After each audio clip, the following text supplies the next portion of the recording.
YCP కీలక నేత గన్నవరం మాజీ ఎమ్మెల్యే వల్లభనేని వంశీ ఎట్టకేలకు జైలు నుంచి విడుదలయ్యారు. ప్రధానంగా 4 కేసులు వల్లభనేని వంశీ బెయిల్ తెచ్చుకోవడానికి దాదాపు 137 రోజుల పాటు జైల్లో ఉండాల్సి వచ్చింది. 2024 ఎన్నికలకు ముందు నకిలీ ఇళ్ల పట్టాలు వేలాది మందికి ఇచ్చిన కేసులో నూజివీడు కోర్టు గత నెలలోనే విచారణ పూర్తి చేసింది. అయితే తీర్పు మాత్రం వాయిదా వేసింది. ఇక దీనికి తోడు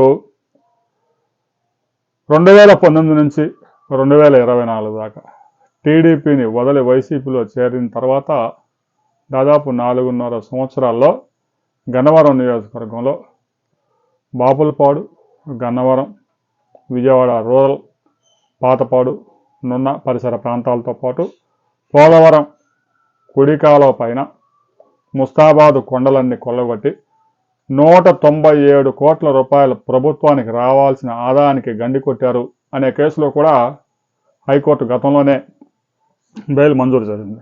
దీని మీద రాష్ట్ర ప్రభుత్వం సుప్రీంకోర్టుకు వెళ్ళింది బెయిల్ రద్దు చేయాలని.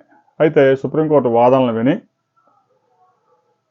ఏదైతే ప్రభుత్వానికి నష్టం జరిగిందని వాదిస్తున్నారో దానికి సంబంధించిన రిపోర్టు సీల్డ్ కవర్లో అందించాలని చెప్పేసి కేసుని తదుపరి విచారణ 17వ తేదీకి వాయిదా వేసింది.